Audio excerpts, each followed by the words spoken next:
Empecemos. Escuchando una declaración que ha sido muy polémica, que ha sido muy comentada sobre todo en redes sociales, de el señor canciller de la República, am, el canciller Manrique, ¿no? Refiriéndose a la situación política que vive el país a partir de la decisión del presidente de la República, Guillermo Lasso, de disolver la Asamblea Nacional eh, hace algunas semanas atrás, hace un poco más de un mes, para evitar o evadir la responsabilidad de enfrentar el juicio político. Por eso siempre yo les he dicho que nos vamos a quedar con la duda. Yo no puedo afirmar, es que no había los votos, es que sí había los votos. Para mí, si Lasso decretó la muerte cruzada, es porque seguramente su destino estaba juzgado ya por parte de la Asamblea. Porque si hubiese sido muy eficiente el trabajo político del ministro de gobierno, yo me quedaba tranquilo y seguía teniendo a la Asamblea para confrontar, ¿no? Para seguir echándole la culpa de todo lo malo que pasa en este país. Pero, por alguna razón, el gobierno y Lasso deciden mandar a los 137 asambleístas a su casa. Si lo hicieron, insisto, una vez más será por algo. No creo que estaba todo tan seguro. Entonces, sobre este tema en particular, se ha referido a Gustavo Manrique, el canciller de la República, en una entrevista que le hace, abordándolo, un reportero de la cadena NTN 24 de Colombia. Y quiero compartir con ustedes, porque esto ha sido muy comentado en redes sociales, pero lo penoso de este país es que los desatinos y estas declaraciones irresponsables en muchos casos de funcionarios del gobierno, en este caso de un altísimo funcionario, porque estamos hablando del canciller, del encargado de manejar las relaciones internacionales y la política internacional del gobierno, no es un funcionario cualquiera, y se la da además a un medio internacional. Entonces sí vale la pena que tanto ustedes como nosotros escuchemos lo que dijo el canciller con respecto de lo que vive el Ecuador posterior al decreto de muerte cruzada, y vayamos repasando cosa por cosa, detalle por detalle lo que dijo Manrique, así que escuchémoslo. Ese momento de eliminar el control al Ejecutivo y gobernar por decreto en estos meses. Antes de responder específicamente esa pregunta, déjeme compartirle a usted y a la audiencia dos números. La Asamblea tenía 6% de aceptación ciudadana, 6, un dígito. Cuando el presidente aplique el artículo 148 que está en la Constitución del Ecuador, el 80% de la gente respaldó la decisión. Porque por una conmoción política, pero por sobre todo por no dejar implementar el plan de desarrollo presentado por el gobierno y en la Secretaría de Planificación, en la cual se asigna un presupuesto para aquello, pero la Asamblea, el Legislativo, es parte fundamental de ese desarrollo, el presidente aplica este artículo. Y repito, el 80% de la población lo aplaudió, ¿verdad? Así que, entre en serio y en broma, creo que estamos viviendo una luna de miel. El primer año como ministro de Ambiente, el primer año fui 2 años y pico ministro de Ambiente, ahora canciller, pero el primer año me hicieron más de 750 requisiciones de información legal de la Asamblea.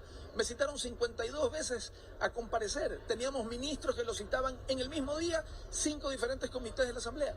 ¿En qué momento despacha? ¿En qué momento trabaja? ¿En qué momento desarrolla el país? Entonces estamos viviendo un momento en el que nos podemos dedicar a implementar, a desarrollar, a dar gestión, a trabajar en la oportunidad de empleo de esos 7 de cada 10 ecuatorianos que no tienen un empleo formal, lamento en decirlo, ¿verdad? Así que estamos viviendo eso. Para quienes nos escuchan, no es que el presidente puede hacer lo que quiera. En el artículo de la Constitución que hemos aplicado, dice que los decretos de ley económicos urgentes tienen que ser aprobados por la Corte Constitucional. Empezamos por la aceptación de la Asamblea, que fue siempre uno de los argumentos que tuvo el gobierno y quienes aplaudían y respaldaban esta decisión de mandar a la casa a los asambleístas. Probablemente en ningún país del mundo los parlamentos van a tener una buena evaluación. Esa es una regla casi universal de estados como el nuestro. en, debe ser rarísimo, pero yo no tengo en este momento en la cabeza un caso en particular de un país en donde su Congreso o su Parlamento tenga calificaciones entre muy buena, buena y sobresaliente. No, no tengo. Es casi una constante y una cosa bastante habitual que en democracias liberales como la nuestra los congresos tengan malas calificaciones y que los congresos no tengan precisamente evaluaciones superlativas, a pesar de que acá en Ecuador, fíjense ustedes, durante el periodo sobre todo 2013-2017 y un poquito antes también, me aventuraría a decir que también desde el 2009 en adelante, los congresos tuvieron calificaciones bastante decentes por el nivel de productividad que tenía la asamblea. Entonces, después de pasar además de los congresos de los cenicerazos, de los congresos de las patadas en el piso, del ven para enano tal y cual, etcétera, etcétera, pasamos a tener esta, prometí la semana anterior ya no decir palabrotas en este espacio, me helaron las orejas, entonces me voy a autocensurar. Aunque de vez en cuando sí está bueno ser incorrecto políticamente, pero bueno, pasamos de ese congreso de los ceniceros, de los episodios de los exabruptos del abogado Nebot, de los señores Bucaram, que se daban de puñetes en el piso y que pateaban en el piso a sus colegas legisladores y demás, a una asamblea que trataba de mejorar las prácticas y en donde ventajosamente ya del ataque verbal no pasábamos, ¿no?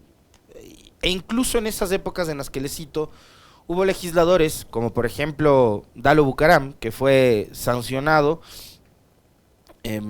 por haber insinuado algún tipo de situación o algún insulto en contra de sus colegas mujeres. Más adelante creo que también hubo algún tipo de sanción de ese estilo, no recuerdo específicamente contra quién, pero hubo sanciones por insultar a sus colegas. Pero ya no llegábamos al tema de los cenicerazos, ¿no? Además, ceniceros que pesaban no sé cuántas libras. De vidrio eran los ceniceros que se lanzaban. Entonces, hubo una época en que acá en el Ecuador los parlamentos tenían unas calificaciones por lo menos decentes. Pero hoy volvemos nuevamente a ese escenario de la peor asamblea de la historia. Y la pregunta es, ¿cuál es la peor asamblea de la historia? Porque la anterior también lo era, la que presidió Elizabeth Cabezas y posteriormente César Litardo, que salió de las filas de Alianza País y que después se declaró aliado incondicional y casi un servidor obsecuente a tiempo completo de María Paula Romo.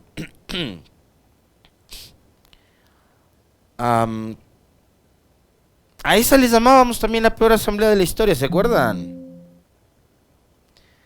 Bueno, ahora también, porque además así pasa, porque somos supremamente coyunturales, a esta se le dio por llamar, por parte de los aliados del gobierno, los medios de comunicación, la peor asamblea de la historia. Yo, sinceramente, no sabría con cuál quedarme, ¿ya? Porque recordemos que la anterior, en donde había una mayoría pro gobierno, en donde estaban los traidores de Alianza País, los socialcristianos, donde creo además tenía una bancada un poco más numerosa, creo que llegaban a 20 más o menos. Estaba Pachacuti, estaba la ID, y algunos independientes fueron los que aprobaron, por ejemplo, entre otras cosas, la ley humanitaria en medio de la pandemia, para que usted, la empresa en la que trabajaba, lo despida sin tener que pagarle ningún tipo de liquidación, y donde esa ley humanitaria significó un retroceso muy importante a lo que tiene que ver con los derechos de los trabajadores. Entonces, si a mí me preguntan, para mí eso a esa le convertía en la peor asamblea. Esa era la asamblea en donde además se repartieron los hospitales. Ahí estaban legisladores, que algunos incluso están fugados hasta el sol de hoy, y otros fueron a parar en la cárcel, como Daniel Mendoza, que se repartían gobernaciones, hospitales, cargos públicos. Era la asamblea de los diezmos, ahí estaba la señora Karina Arteaga, hubo legisladores cuestionados por incluso hasta el mal uso de tarjetas magnéticas, que fue el caso de la señora Ana Galarza. En fin, entonces, además, ¿qué estamos aquí en competencia de cuándo vamos a tener peores asambleas? No sé, bueno. Pero el señor Manrique, el canciller, empieza esta intervención con el periodista colombiano diciéndole que la asamblea tenía muy mala calificación, de apenas un dígito, 6%. Hubiese sido muy interesante que el señor Manrique le diga también al periodista que la calificación del gobierno del presidente Lasso, gobierno al cual forma parte él, o del cual forma parte él, no es que tenía muchísimo más que ese 6% que tenía de aceptación en la asamblea, porque si la asamblea llegó a tener 6% en el peor de sus momentos, el gobierno de Lasso hoy en día no alcanza siquiera el 15% de aceptación, ni siquiera. Disolviendo la asamblea, el presidente Lasso y su gobierno logró ganar unos cuantos puntos de aceptación a su gestión.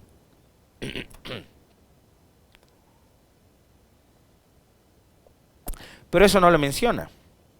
Y una vez más, o sea, acá parecería que estamos entre instituciones públicas en alguna suerte de competencia de mediocridad. O sea, veamos quién es el menos malo. Y hagamos que el menos malo se quede gobernando. Más o menos ese es el escenario al que nos han llevado los señores de Creo, del gobierno y su aparato mediático en este país. Como el presidente Lasso tiene 15% y la asamblea solo 6%, entonces quedémonos con el gobierno que tiene 15%. Es más o menos a ese escenario ridículo. Acá no debe haber institución pública que se salve. Y esto en buena medida se debe a que es justamente la propia política y los políticos, sobre todo durante el periodo de Lenín Moreno, quienes se han encargado de emprender una campaña de desprestigio brutal en contra de la actividad a la cual ellos mismos se dedican. No, decir que la política está corrompida, que todo político es corrupto, decir corrupto a todo el mundo. ¿Ya? Y eso finalmente a ellos les terminó pasando factura porque también son parte del escenario de la política y del quehacer político en el país. Parece que no midieron eso, que no se dieron cuenta de que se estaban disparando en el pie. Entonces, ahora mismo en el Ecuador no tenemos institución que se salve de las malas calificaciones, porque además los niveles de desconfianza ciudadana que existen actualmente en el país son elevadísimos. Entonces hay una desconfianza casi total en todos y en todas las instituciones que tenemos en este país.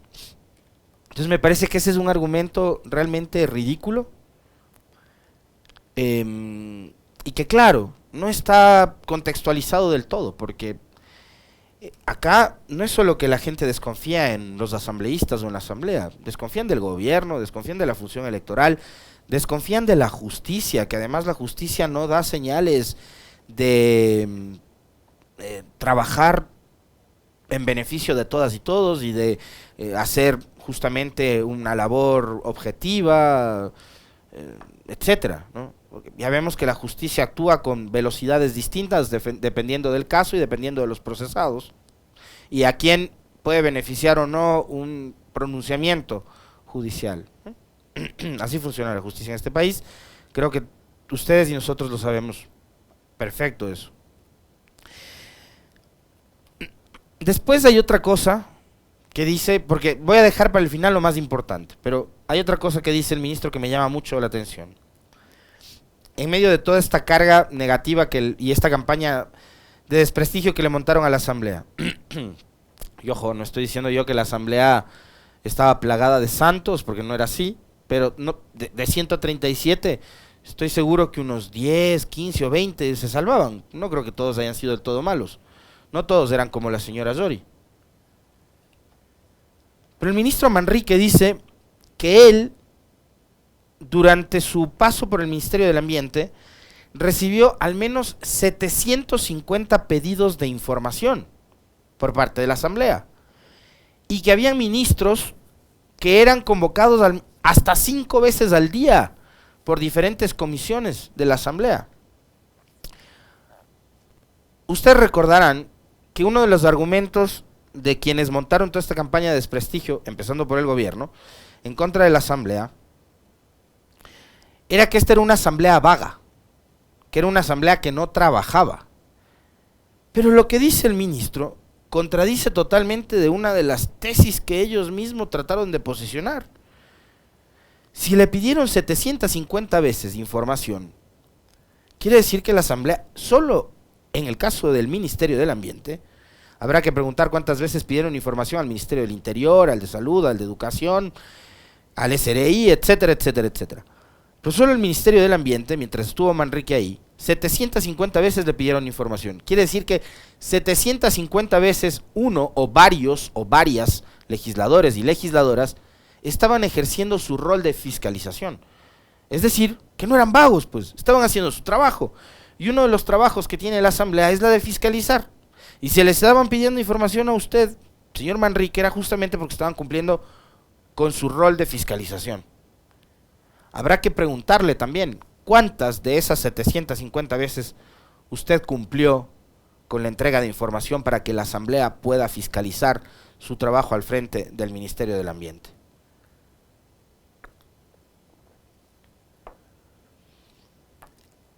Sobre el pedido de que 5 veces al día vayan los ministros, era de que nos diga casos específicos para ver fechas y si es que en realidad pasaba eso. Lo que también pasaba, señor Manrique, es que habían ministros y funcionarios de Estado que simplemente se negaban a ir a la Asamblea. Ordóñez era uno de ellos. El ministro en ese entonces del Interior, Patricio Carrillo, también era uno de ellos. Los de Economía, los de Finanzas también se negaban a ir a la Asamblea.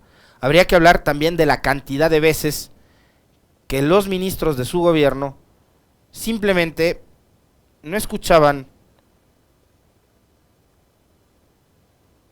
y no les importaba la convocatoria que le hacían los asambleístas para que vayan a dar información. Les daba igual, no iban. Entonces también habría que decir cuántas de esas 5 veces al día eran desoídas por parte de sus compañeros de gabinete, señor Manrique. Y ahora sí vamos a lo último, a lo que sí provoca una profunda indignación por todo lo que estamos viviendo los ecuatorianos día a día en este país. Manrique sostiene y refuerza ese relato del cual nosotros acá con el cual además nosotros acá hemos ironizado en varias ocasiones, pero ya Manrique se fue de largo por encima de todos los que dijeron que nos hemos ahorrado tantos millones de dólares sin la Asamblea, que hay un alivio, paz y tranquilidad desde que no hay Asamblea. El canciller dice que el Ecuador está viviendo una luna de miel desde que no hay Asamblea. Ayer nomás, en horas de la noche, revisaba algunos datitos sobre hechos que habían ocurrido en las últimas horas en este país. Y por ejemplo, tenemos que en este fin de semana, en las últimas horas, de ayer domingo en horas de la noche, una balacera en Guayaquil y en Manta. Balaceras en Guayaquil y en Manta, en las últimas horas, las del domingo.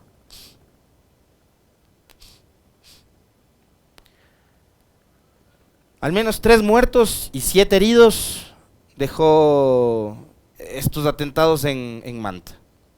De Guayaquil todavía no tengo el dato preciso del evento ocurrido ayer en la noche, donde tipos en motocicleta fueron a disparar en contra de gente que estaba transitando en horas de la noche por algún sector del centro sur de Guayaquil. Masacre en La Concordia, Santo Domingo, deja 8 fallecidos y 5 personas heridas, según la policía. Se trataría de enfrentamiento entre grupos delictivos. Una vez más lo reducen a que se matan entre ellos, ¿no? Los hechos de violencia continúan durante este fin de semana. La madrugada de este domingo 25 de junio se registró una balacera en el cantón La Concordia, en la provincia de Santo Domingo de los Áchilas. El hecho criminal dejó 8 personas fallecidas y 5 heridos, según la policía. Además, de acuerdo a información preliminar, la policía cree que se trata de enfrentamientos entre grupos delictivos. Están haciendo las investigaciones del caso. Como de costumbre, lo que hacen es reducir a que se están matando entre ellos, ¿no? Ayer veía con estupor una imagen. Y lo único que se me venía a la cabeza viendo esa imagen es que finalmente ese es el país que nos va a dejar Guillermo Lasso, y ese es el país que nos está dejando el movimiento Creo a los ecuatorianos. La luna de miel de la que habla el canciller contrasta con una imagen que yo no recuerdo haber visto una cosa así. Bueno, hemos visto cosas terribles, ¿ya? O sea, las imágenes, los videos, fotos y demás de las masacres en las cárceles, creo que ya, digamos, uno pensaba que eso era el extremo de a donde podíamos llegar los ecuatorianos y de que más lejos no podíamos llegar. Uno creía eso. Es decir, cuando vimos las imágenes de las masacres en las cárceles, en serio, eso era una carnicería. Y pensábamos, ya, tocamos fondo, no podemos llegar más lejos. Pero finalmente, y digamos, dejándonos llevar por la corriente de estos mensajes, que además los posicionan las propias autoridades y la policía en este caso, de que se están matando entre ellos, lo que está pasando ahora mismo en las calles de este país, la imagen que vi ayer que les relato, tiene que ver con un cuerpo de un delincuente que cae de un bus. Ese cuerpo que ustedes ven ahí, no vamos a rodar el video porque es una cosa horrorosa. Ya. Suben a una unidad de transporte en Guayaquil, 2 delincuentes. ¿Qué es lo que está pasando? Que la gente se está hartando, se está cansando. Y le están perdiendo el miedo a estos tipos que van con cuchillos, que van con pistolas, que van con cualquier tipo de armas, para tratar de delinquir y de robar. Esto no es crimen organizado, ojo. Esto no es narcotráfico, esto no es mafias, no. Este muchacho, este que ustedes ven ahí, y el otro que logró escapar, seguramente, no sé, necesitarán satisfacer sus vicios o sus necesidades, pero alguna necesidad tienen que salen a robar. Y claro, no tendrán trabajo, por supuesto.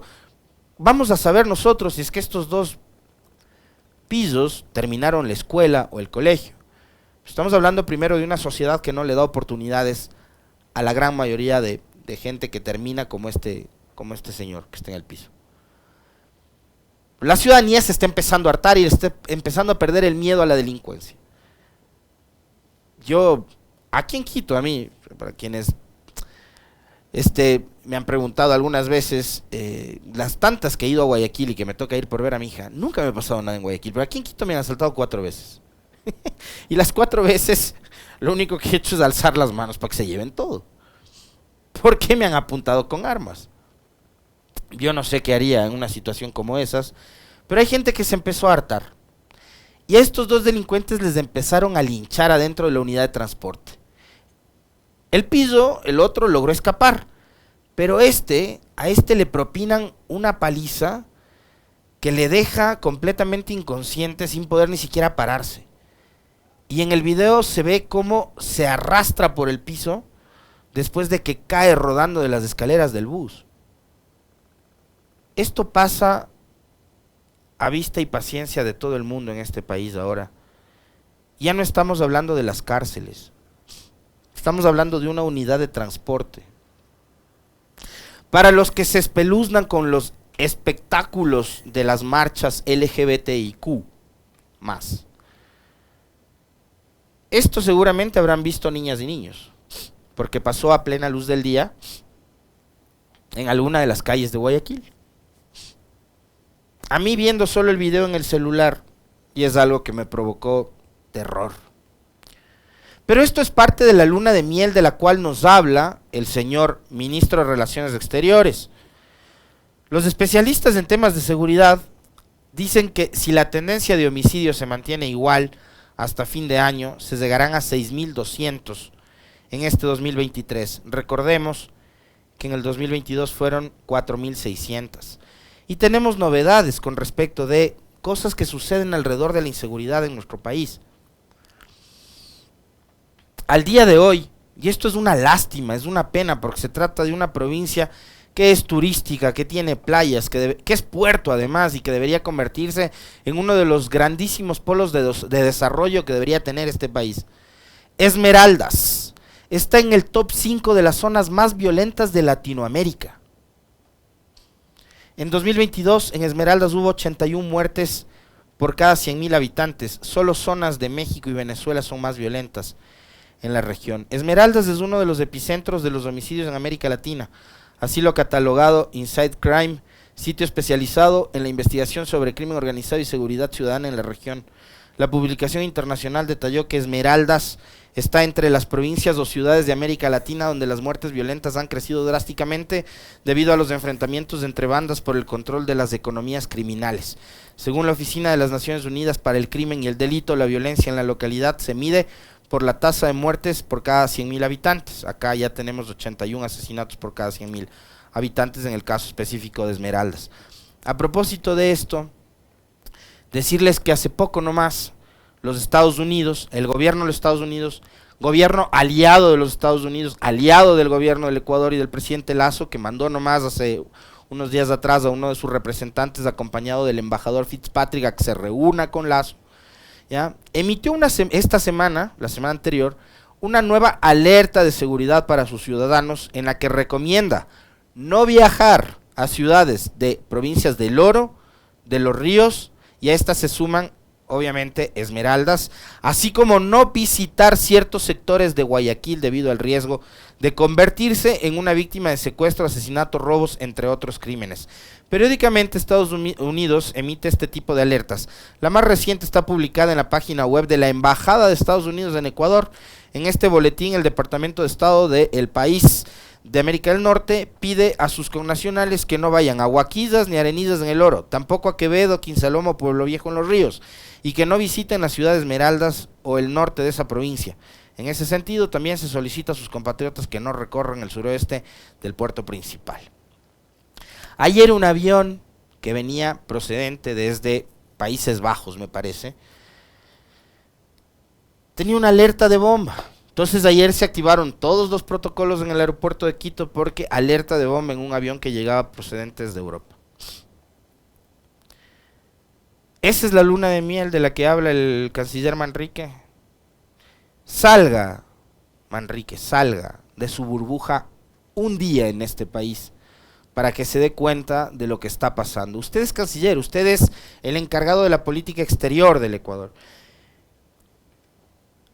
Con esas alertas, por ejemplo, como la de Estados Unidos, ¿usted cree que su gobierno está fomentando el turismo en este país? ¿Usted cree que los ciudadanos estadounidenses, viendo ese tipo de alertas que emiten sus embajadas, se van a arriesgar a visitar este país? En serio, recomendación, un día, tómese la molestia de salir de la burbuja en la que vive, señor canciller.